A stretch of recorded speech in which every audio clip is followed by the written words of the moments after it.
여러분, 성북중앙교회 하면 어떤 생각, 이미지가 떠오르십니까? 마음이 따뜻하고 행복하고 기쁘십니까? 그런 교회가 될 수 있기를 주의 이름으로 축복합니다. 아멘. 교회는 건물이 아니잖아요. 공간적인 이런 건물을 뛰어넘는, 그렇다고 단순한 어떤 사교 모임, 교제 모임을 뛰어넘는 하나님을 아버지로 모시는 서로가 형제 자매인 가족이 바로 이 성북중앙교회인 줄로 믿습니다. 그래서 이렇게 예배 드리면 참 예배 드린 것만 해도 얼마나 기쁘고 감사한지 몰라요. 또 혹 예배 못 나오시는 성도님 보면 무슨 일이 있나 염려가 되고, 또 예배 드릴 때 얼굴이 조금 어두우신 성도님 보면 무슨 걱정이 있나 염려가 되기도 하고, 아마 그게 다 사랑 때문 아니겠습니까? 우리는 예수 그리스도의 사랑에 매는 띠로 하나 된 가족 공동체인 줄로 믿습니다. 여러분, 남곡동에 가면 주사랑 공동체 있거든요. 예전에도 한번 말씀드렸죠. 거기는 이렇게 시설이 좀 오래된 건물인데, 이렇게 박스 하나를 열면 거기에 아이들 이렇게 놓을 수 있는 공간이 있고, 쉽게 말하면 이제 버려지는 아이들인 거죠. 미혼모 분들, 어쩔 수 없는 상황 가운데 아이를 이렇게 버려야만 하는 상황 가운데 있는 분들의 그곳에 아이를 맡기며 두면 이제 벨이 울리거든요. 그럼 새벽에 이렇게 뛰어나와서 그 아이를 돌보고, 그렇게 해서 이제 아이들 일정 시간 그곳에서 돌보다가 구청으로 인계하는 곳입니다. 이종락 목사님을 만나서 얘기를 들었더니 어떤 날은 하룻밤에 6명, 많게는 7명까지 버려지는 아이가 있다는 얘기를 들었습니다. 그리고 그곳에서 돌보고 이렇게 잠시 머무른 동안 아이들을 보았습니다. 우리의 인생의 삶에 부모님이 있다고 하는 것, 내게 지금 부모님, 사랑하는 아버지, 어머니가 계신다고 하는 것이 얼마나 큰 행복인지 모릅니다. 우리에게 사랑하는 가족이 있다는 것이 얼마나 큰 행복이요 기쁨인지 모릅니다. 그곳에 버려진 아이들, 그 목사님 그 주사랑 공동체에 가면 장애를 가진 아이들과 함께 그 목사님이 살아가시는데요, 대부분 버려진 아이들입니다. 갈 곳 없는 아이들을 한 가족으로 품고 지체장애, 또 여러 가지 질병이 있는 아이들을 목사님과 사모님이 그냥 함께 살아가는 거죠. 말 그대로 가족입니다. 공동체로 그렇게 살아가는 목사님을 보면서 정말 마음이 숙연해지게 되었습니다. 성북중앙교회는 가족입니다. 함께 예수 그리스도의 머리 되신 주를, 그리고 몸된 지체된 우리가 함께한 가족 공동체인 거죠. 그래서 가족의 특징이 무엇입니까? 희생을 해도 기쁜 것이죠. 헌신을 해도 기쁜 겁니다. 왜냐하면 사랑하는 가족이 있기 때문인 거죠. 저는 오늘 갈렙의 삶을 지난주 이번주 묵상하면서 갈렙이 그 무명의 시간 어떻게 버틸 수 있었을까 생각하면서 갈렙의 마음에는 사랑의 마음이 있었다 생각되어집니다. 마치 가족처럼 말입니다. 여호수아뿐만 아니라 공동체를 사랑하는 마음, 그 마음이 갈렙의 중심이 있었다 생각되어집니다. 때로는 초라해지고, 때로는 무명의 오랜 시간, 고독한 시간을 보냈음에도 불구하고 다시금 45년이 지난 오늘 이스라엘 백성들의 큰 짐이 될 만한 헤브론 성을 달라고 요구하므로 그들의 숙제와 같은, 짐과 같은 헤브론 성을 직접 자기가 취하겠다고 고백하는 갈렙의 모습을 보면서 그 마음에는 진정한 사랑의 마음이 있었다 생각되어지고, 갈렙을 묵상하면서 마치 아버지 같은 갈렙의 모습을 생각해 보게 되었어요. 아버지들의 삶이 어떻습니까? 참 고독하고 참 힘들고 어렵지 않습니까? 근데 그 짐을 기쁨으로 집니다. 왜요? 사랑하는 아내와 아이들을 생각하기 때문입니다. 우리의 삶 가운데 우리를 오늘 살 수 있는 힘이 무엇입니까?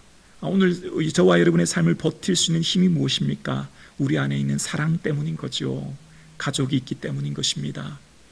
우리의 삶 가운데 저와 여러분의 삶을 지탱하는 힘이 이 사랑이 될 수 있기를 원합니다. 특별히 우리에게는 하나님을 아버지로 모시고 있죠. 하나님 아버지를 우리가 모시고 자녀된 우리의 삶을 살아가는데요, 그 자녀됨의 정체성이 흔들리면 우리 인생이 어떻게 될까요? 방황하게 됩니다. 하나님이 나의 아버지심을 잊어버리면 내 인생이 흔들리게 됩니다. 방황하게 됩니다. 마음과 육체가 염려와 근심으로 가득하게 됩니다. 그것을 오늘 본문 여호수아 14장 10절에 이렇게 여호수아가 지난 삶을 회고하면서 고백하는데, 이렇게 그는 지난 삶을 회고합니다. 이제 보소서, 여호와께서 이 말씀을 모세에게 이르신 때로부터 이스라엘이 광야에서 방황한 이 45년 동안을, 광야의 시간이 무슨 시간이었다고요? 방황의 시간이었대요. 목적 없이 이리저리 떠도는 삶의 시간이었대요. 왜 그랬을까요? 왜 방황이 그들에게 찾아왔을까요? 그것은 그들의 삶이 누구인지를 잊어버렸기 때문이에요. 자기들에게는 누구보다도 능력 있고 힘 있으신 하나님이 계시다는 것을 잊어버렸기 때문이에요. 45년 전의 사건을 회상하며 가데스 바네아의 사건을 다시 한번 이스라엘 백성들에게 회고하며 설교하는 모세는 그때의 상황을 신명기 1장을 통해 이렇게 회고하는데요. 신명기 1장 31절에 보면 그들의 삶의 특징을 이렇게 정의합니다. 광야에서도 너희가 당하였거니와 사람이 자기 아들을 안는 것 같이 너희 하나님 여호와께서 너희가 걸어온 길에서 너희를 안으사 이곳까지 이르게 하셨느니라. 어미가 젖먹이 아이들을 품듯이 하나님이 이스라엘 백성들을 안고 지금 그곳까지 오게 했다라는 거예요. 하나님이 누구라고요? 아버지요. 우리는 누구라고요? 자녀였다는 거예요. 자, 그런데 자녀됨의 권세를 잊어버릴 때가 언제일까요? 흔들릴 때가 언제일까요? 고난이 올 때예요. 문제가 생길 때예요. 하나님 정말 저 사랑하는 거 맞아요? 하나님 저 여전히 품고 계신 건 맞아요? 의문이 들 때가 언제죠? 문제가 생길 때예요. 그것을 오늘 신명기 1장 21절, 그러니까 모세가 그들의 삶을 정의하며 그때 당시의 상황을 신명기 1장 27절에는 그들의 삶의 문제를 이렇게 정의합니다. 장막 중에서 원망하여 이르기를. 이 원망하는 상황은 언제였냐면 바로 앞구절에 뭐가 나타나냐면 가데스 바네아에서 정탐꾼들의 보고 후에 나타난 현상이에요. 그러니까 그들은 가나안 땅을 그냥 들어가면 된다고 생각했어요. 가나안 땅에 원주민이 없다고 생각한 거거든요. 그냥 들어가서 얻어서 취하기만 한다고 생각했는데 자기들 계획과 다르거든요. 자기 생각과 다른 거예요. 그곳에는 이미 원주민들이 많이 살고 있었고 성읍이 높으니까 하나님께 뭐 했다고요? 원망했다는 거예요.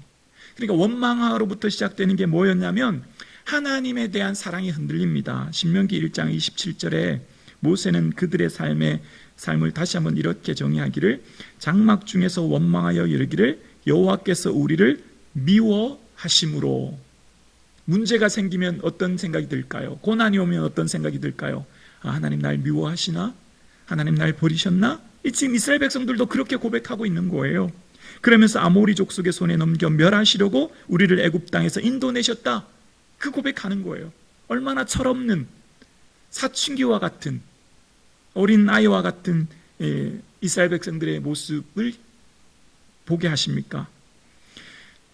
우리의 인생은요, 마음이 흔들리고 방황이 시작되는 것은 뭘까요?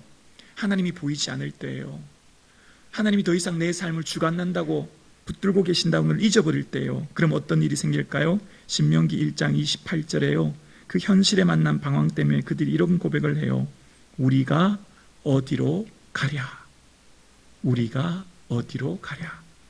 지금까지 나온 목적은 딱 한 가지, 가나안 땅 들어가라고 여기까지 보냈는데 문제 만났다고, 고난이 왔다고 방황 목적지를 잊어버린 거예요. 상실해버린 거예요.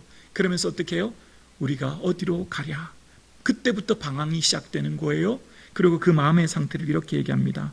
우리가 어디로 가랴? 우리 형제들이 우리를 낙심하게 하여 말하기를. 그들이 낙심했다는 거예요. 왜냐하면 그 백성은 우리보다 장대하며 그 성읍들이 크고 성곽은 하늘에 닿았으며 우리가 또 거기서 아낙 자손들을 보았노라 하는도라 하기로. 그들은요, 영이신 하나님, 보이신 하나님, 보이지 않는 하나님은요 잊어버린 거예요. 내 눈에 하나님이 보이지 않으니 하나님 안 계신다고, 더 이상 우리를 도와주지 않는다고 뭐만 봤죠? 보이는 것만, 성벽만, 사람만 본 거예요. 그러니 그것이 너무 크게 본 거예요. 그러니 그 마음이 낙심하게 되었고 우리가 어디로 가랴? 그때부터 방황이 시작된 거예요. 인생의 방황이 언제 시작될까요? 자녀됨의 권세를 잊어버릴 때, 더 이상 하나님을 보지 못할 때 시작된다 이야기하고 있습니다. 우리의 마음이 두렵고 염려가 되고 근심 가운데 오늘도 방황되어진다면 이 말씀을 기억해야 합니다. 우리의 인생의 방황은 하나님 잊어버릴 때, 자녀됨의 정체성을 잊어버릴 때라는 겁니다. 그러나 우리가 기억해야 될 게 있습니다. 문제가 생기면 그 문제 때문에 우리를 낙심하게 하는 것이 아니라 문제 통하여 문제를 딛고 하나님의 영광을 보게 하신다. 아멘이시죠? 그것을 그들은 경험했어요. 어떻게 해요?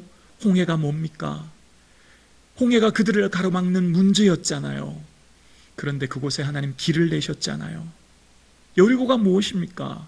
그들을 막는 거대한 성읍이었잖아요. 그런데 그 문제를 어떻게 하십니까?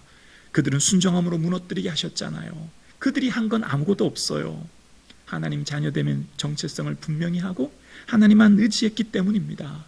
그러므로 오늘 여러분은, 저와 여러분이 만난 문제는 여러 가지 시험으로 인하여 잠깐 근심되지 않을 수 없으나 우리는 오히려 크게 기뻐합니다. 베드로의 고백이 우리의 고백 될 수 있기를 주의 이름으로 축원합니다. 우리도 잠깐 근심될 수 있어요. 염려될 수 있어요.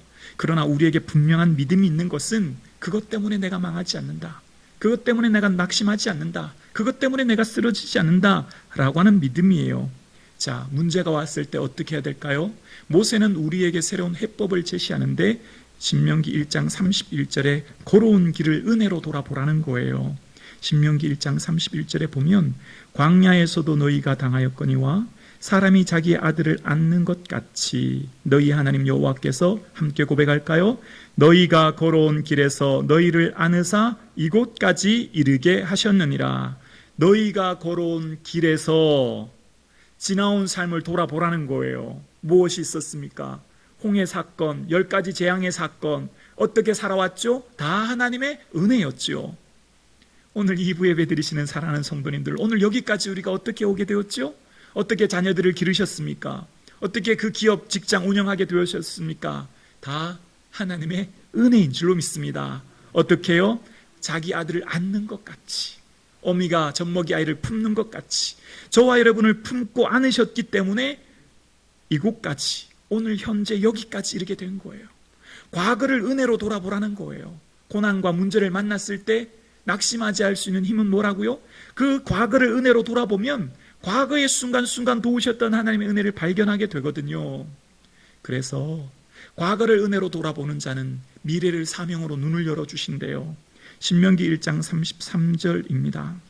그는 너희보다 먼저 그 길을 가시며 장막 칠 곳을 찾으시고 밤에는 불로 낮에는 구름으로 함께 고백할까요? 너희가 갈 길을 지시하신 자이시니라. 너희가 갈 길을 지시하시고, 그런데요, 그 길은요, 먼저 그 길을 가셨대요. 먼저 그 길을 가셔서 장막 칠 곳을 예비하고 밤에는 불로 낮에는 구름으로 미리 예비하신 하나님이래요. 그러니 여러분, 미래가 혹 두렵지 않으십니까? 내 내일이 두렵지 않으십니까? 내 건강, 내 미래, 내 자녀들의 삶이 혹 두려움 가운데 앉아 계신 성도님 계시지 않습니까? 아마 미래가 두렵지 않은 사람은 거의 없다 생각합니다. 그러나 우리가 이 말씀 붙들 수 있기를 원합니다. 과거를 은혜로 돌아보는 자는 미래를 하나님의 사명으로 바라보는 거예요. 갈 길을 지시하신 하나님. 그런데 그 갈 길은 어떻게 하신다고요? 먼저 앞서 가셔서 예비해 주신 하나님. 오늘 2부 예배 드리시는 사랑하는 성도님들의 삶의 미래를 주님이 다 예비하고 계신 줄로 믿습니다. 그러므로 현재 내 삶의 조건 상황 보고 방황하지 마시고 두려워하지 마시고 아버지 되신 하나님께 모든 것 맡길 수 있기를 주의 이름으로 축원합니다. 그렇습니다. 갈 길을 보게 하시는 것은요, 하나님이 그 갈 길을 알게 하시는 것은 과거를 은혜로 돌아보는 자에게 미래를 사명으로 보게 하시는 거예요. 그런데 그 길은요, 10년 뒤, 20년 뒤, 30년 뒤가 아니라 낮에는 불로, 낮에는 구름으로, 밤에는 불로. 어떻게 해요? 하루하루 한 길 한 길 가게 하시는 거예요. 이스라엘 백성들이 광야를 어떻게 시간을 보냈죠? 이틀이든지 한 달이든지 1년이든지 구름이 성막 위에 머물러 있을 동안에는 이스라엘 자손이 진영에 머물렀고 라고 이야기합니다. 그들을 이끄는 것은요 구름이에요. 그 구름이 머물면 그냥 머물러 있는 거예요. 그들의 삶은요 10년 20년 뒤가 아니라 하루하루 인도하신 거예요. 하루하루를 그들의 삶을 인도하신 거예요. 먼 미래 때문에 염려하지 마세요. 걱정하지 마세요. 오늘 하루를 살게 하신 하나님이 내일도 살게 해주실 은혜를 주실 줄 믿습니다. 하루하루 인도해 주신다는 거예요. 그들에게 모든 필요를 채워주신다는 거예요. 자, 오늘 다시 본문 여호수아 14장 10절을 보면 이런 고백을 하죠. 이제 보소서 여호와께서 이 말씀을 모세에게 이르신 때로부터 이스라엘이 광야에서 방황한 이 45년 동안을 함께 고백할까요? 여호와께서 말씀하신 대로 나를 생존하게 하셨나이다. 아멘. 갈렙 역시 과거를 은혜로 회상하고 있어요. 갈렙 역시 방황한 45년을 내 힘, 내 능력대로 내가 애써서 여기까지 왔습니다, 내가 생존했습니다가 아니고요, 말씀하신 대로, 하나님이 이끄신 대로 내가 여기까지 왔습니다, 그 고백하는 거예요. 과거를 은혜로 본 갈렙에게 하나님께서 현재의 삶을 새롭게 보는 눈을 열어주시는데요, 오늘 내가 85세래요. 여러분, 85세는 생물학적 나이로 매우 노쇠한 나이입니다. 기력이 쇠한 나이죠. 그런데 여호수아의 삶에요, 오늘 본문 14장 11절에 그런 고백하죠. 모세가 나를 보내던 날과 같이 오늘도 내가 여전히 뭐하다고요? 강건하니. 자, 여기 강건이란 단어를, 이 히브리어를 찾아봤더니 원형 하자크라고 하는 원형은 꽉 잡다라는 의미가 있더라고요. 꽉 잡다. 그러니까 갈렙은요 지금 몸은 노쇠하고 육체적으로는 쇠약했지만 내 마음으로는 하나님 말씀 꽉 붙들고 있습니다. 하나님 말씀 의지하고 꽉 붙들고 있기 때문에 제가 방황하지 않습니다. 흔들리지 않습니다. 과거를 말씀으로 나를 여기까지 생존하게 하신 하나님이 미래 또한 그 헤브론 땅, 그날에 약속하신 땅 말씀대로 내게 주실 줄 믿습니다라고 하는 의지가 여기 담겨져 있는 거예요. 오늘 2부 예배 드리시는 성도님들, 현재 여러분 삶에 무엇이 보입니까? 노쇠한 내 육체, 사라진 없어진 내 결핍된 내 삶의 상황들, 비어진 통장 잔고, 여러 가지 삶의 문제들 보이십니까? 그러나 우리는 염려하지 않은 이유가 무엇입니까? 과거를 그렇게 살게 하신 하나님의 은혜가 오늘 또한 하나님 은혜로 살게 하실 줄로 믿습니다. 과거를 지키신 하나님이 오늘 살게 하시는 힘, 뭘까요? 이것이 바로 믿음인 거죠. 말씀을 꽉 붙드는 거예요. 변치 않는 하나님 말씀 의지하는 거예요. 그래서 어떻게 해요? 미래를 사명으로 열어주시는 거죠. 12절에 갈렙이 그런 고백하는 거예요.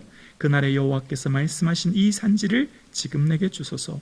당신도 그날에 들으셨거니와 그곳에는 아낙 사람이 있고 그 성읍들은 크고 견고할지라도. 우리 함께 고백할까요? 여호와께서 나와 함께 하시면 내가 여호와께서 말씀하신 대로 그들을 쫓아내리다. 아멘. 인생의 가장 중요한 문제, 인생의 가장 큰 축복은 임마누엘의 은혜인 줄로 믿습니다. 하나님 나와 함께 하시는 은혜가 가장 큰 축복이에요. 하나님 나와 함께 하시면 나머지 문제는 다 해결될 줄로 믿습니다. 여호와께서 나와 함께 하시면, 갈렙의 고백이에요. 왜요? 경험했거든요. 지나온 세월 경험했거든요. 그들의 인생을 지키고 가나안 땅 들어가는 것, 광야의 시간도 다 뭐예요? 하나님 함께 하셨기 때문에 하나님이 먹이시고 입히시고 인도하셨던 것을 그는 경험했거든요. 여러분, 오늘 저와 2부 예배 드리신 저와 여러분의 삶의 가장 중요한 문제, 가장 중요하게 붙들어야 될 것, 하나님 나와 함께 하심인 줄로 믿습니다. 하나님 나와 함께 하신다, 하나님 날 버리지 않으신다, 나를 인도하고 계신다고 하는 믿음의 고백을 할 수 있기를 주의 이름으로 축원합니다. 이 믿음 붙들면 오늘 사는 거예요. 이 믿음 없을 때 어떻게 해요? 방황하는 거예요. 어디로 갈지 모르는 거예요. 염려와 근심이 찾아오는 거예요. 그래서 갈렙은 하나님 나와 함께 하시면 말씀하신 대로 미래가 열리는 거예요. 내가 그들을 쫓아내리다. 하나님께서 갈렙의 미래를 사명으로 열어주신 것을 보게 됩니다. 갈렙이 두렵지 않을까요? 두려웠을 거예요. 전쟁을 해야 되거든요. 전쟁에서는 많은 피를 흘려야 되거든요. 그러나 그의 삶의 미래에 있어야 될 일들로 인하여 두렵고 염려되지만 하나님 나와 함께 하시면 이라고 한 말씀 붙들었기 때문에 여기까지 온 것도 하나님 은혜이니 하나님이 그 가나안 아낙 자손이 있는 헤브론 땅 또한 하나님이 친히 이루실 것을 믿습니다. 그 고백 담겨져 있는 거예요. 오늘 예배드리시는 저와 여러분의 현재의 삶뿐만 아니라 미래가 두렵다면 하나님이 어떻게 나를 이끌어 가시는지 갈렙을 통하여 하나님 살아계심을 입증해 주셨어요. 말씀이 어떻게 적용되어지고 말씀이 어떻게 그 삶을 통해 드러나는지 갈렙이 증인이에요. 이제 그 갈렙이 증인되었던 것처럼 오늘 저와 여러분이 갈렙의 삶 살 수 있기를 주의 이름으로 축원합니다. 내 삶이 주님 말씀이 입증해 주실 거예요. 과거의 나의 삶을 인도하셨던 그 하나님이 미래의 나의 삶 또한 책임져 주시고 나의 삶을 통하여 많은 사람들이 하나님 살아계시는구나 보게 될 줄로 믿습니다. 하나님의 영광이 나를 통해 드러나는 것입니다. 그래서 갈렙은요, 이스라엘 평야 같은 기름진 평야, 그냥 가서 편안히 쉬며 노후를 보내겠다 말하지 않아요. 백성들의 고민거리, 염려가 되고 여호수아의 짐이 되는 헤브론성을 향해 공략하겠다고 이야기하는 겁니다. 그 짐 내가 대신 지겠다는 거예요. 왜요? 사랑하기 때문에. 사랑하기 때문에. 오늘 우리가 왜 교회를 섬깁니까? 오늘 우리가 왜 교회를 어렵고 힘든 상황 가운데 교회를 섬기고 한 가족된 교회 공동체를 믿음으로 섬깁니까? 사랑하기 때문이죠. 그 사랑을 알기 때문에, 하나님의 사랑 알기 때문에 섬기는 것입니다.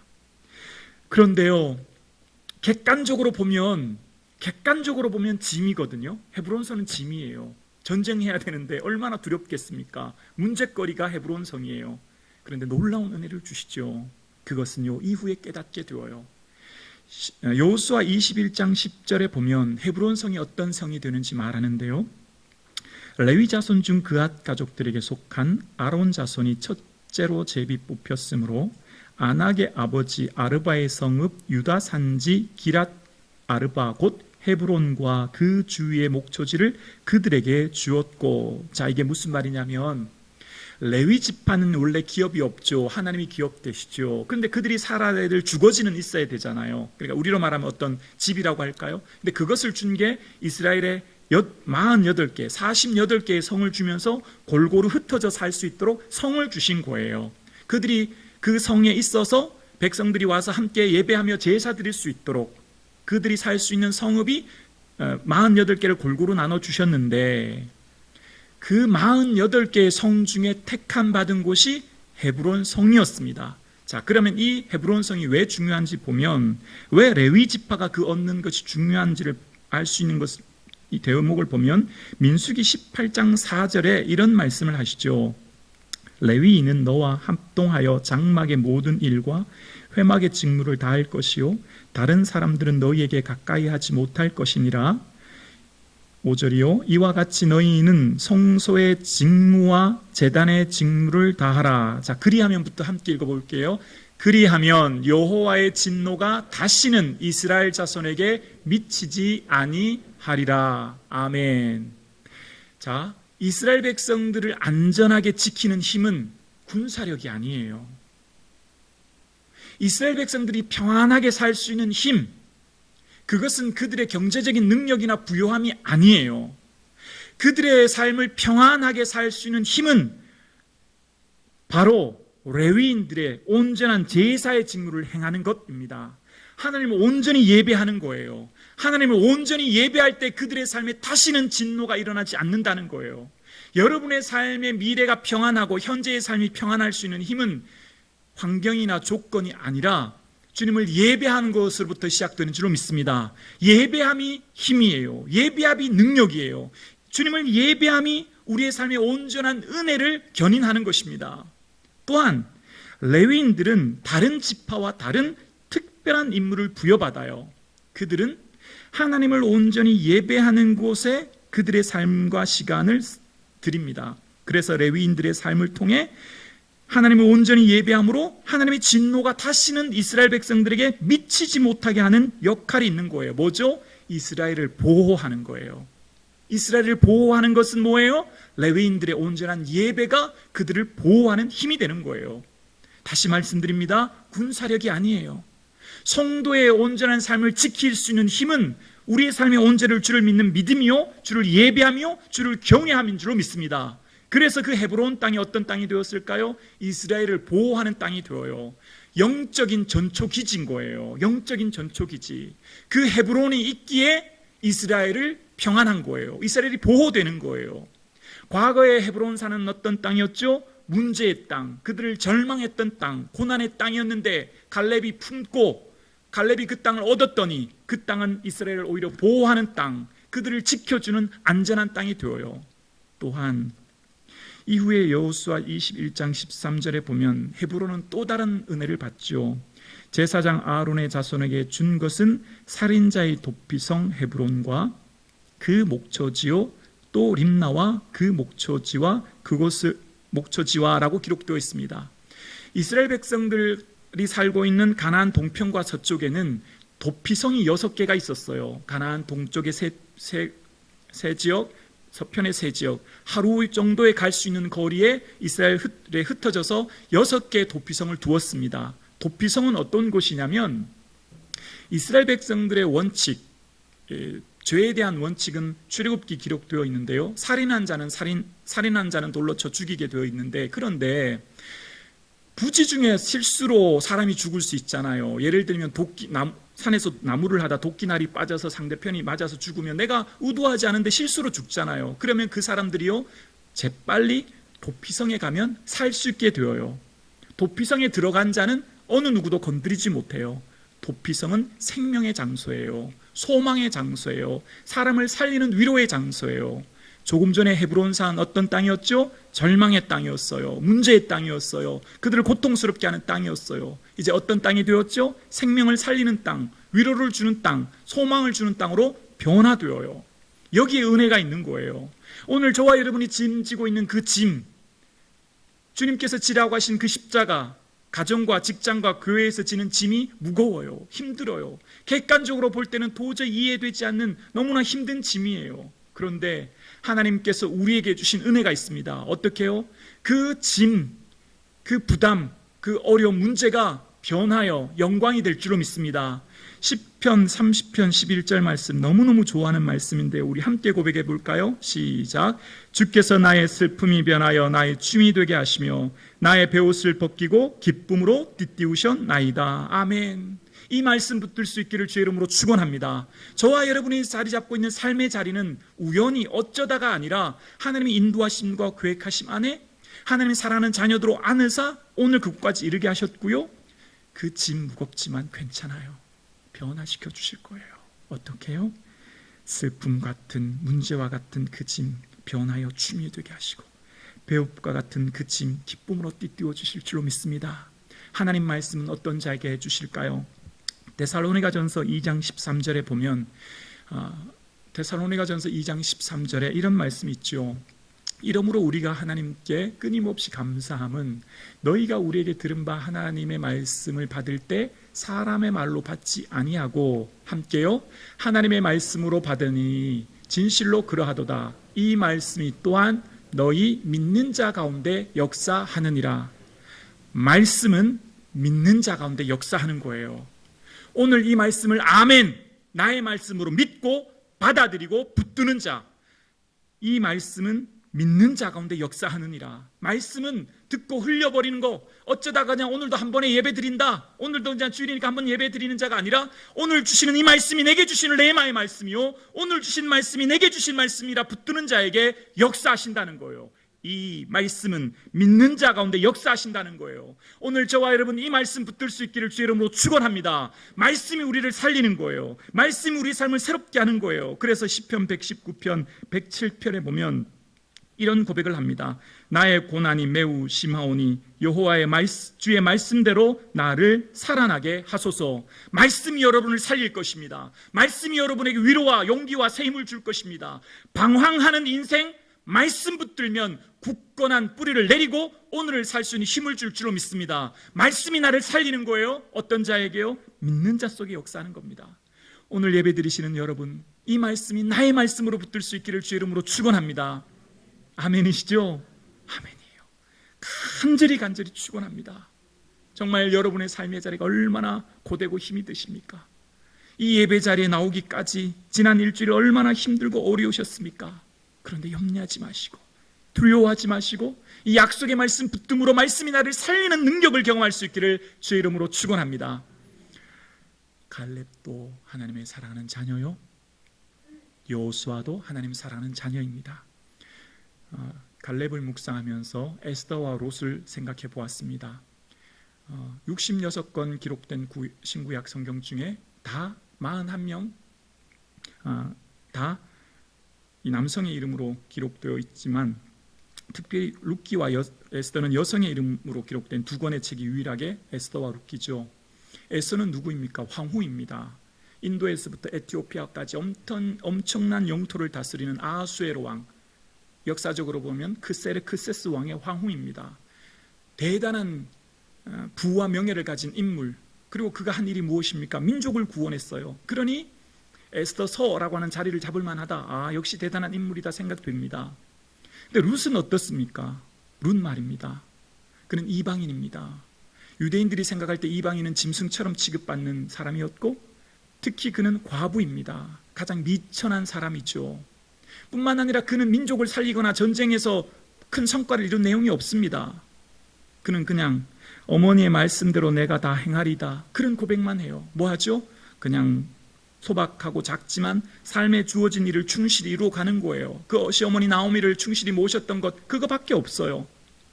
근데 하나님 그걸 귀히 보시는 거예요. 왜요? 룻도 하나님 사랑하는 자녀거든요. 오늘 예배드리신 저와 여러분, 내 삶이 초라해 보이십니까? 별거 아닌 것 같은 인생으로 나약해 보이십니까? 아니에요. 갈렙 역시 그런 삶을 겪었을 거예요. 룻 역시 그런 삶을 겪었을 거예요. 그런데요, 아니에요. 우리는 누구예요? 하나님 사랑하는 자녀인 줄로 믿습니다. 하나님 사랑하는 자녀예요. 그래서 룻을 통해 어머니의 말씀대로 행하리다, 그 순종하는 룻을 통해 뭐 어떻게 되죠? 오벳, 이세, 다윗, 예수 그리스도를 잇는 믿음의 계보를 잇게 되는 것입니다. 오늘 저와 여러분의 삶에 하나님 자녀됨의 건세를 가지고 내 삶이 좀 소박하고 부족하고 연약해 보이도 평범해 보이는 일상, 우리 사랑하는 어머니들 평범하게 늘 하는 설거지, 청소, 빨래, 별거 아닌 게 아니에요. 대단한 하나님 나라 일이에요. 삶의 자리를 하나님 나라로 확장시키고 변화시키는 일이에요. 오늘 예배드리시는 저와 여러분의 삶의 그 모든 자리가 하나님의 영광을 드러내는 삶의 자리인 줄로 믿습니다. 그렇습니다. 그래서 우리의 삶의 모든 자리는 소중한 자리요, 의미 있는 자리예요. 왜요? 나는 하나님의 자녀이기 때문입니다. 나를 통해 하나님 위대한 역사를 이루어 가실 것이기 때문에 그렇습니다. 그렇습니다. 오늘 2부 예배 드리시는 사랑하는 성도님, 나는 하나님의 자녀다, 이 말씀 의지하고 붙들어서 말씀이 내 속에 역사하여 오늘도 나의 삶을 힘있게 살아가시는 저와 여러분 되실 수 있기를 주님의 이름으로 축복합니다.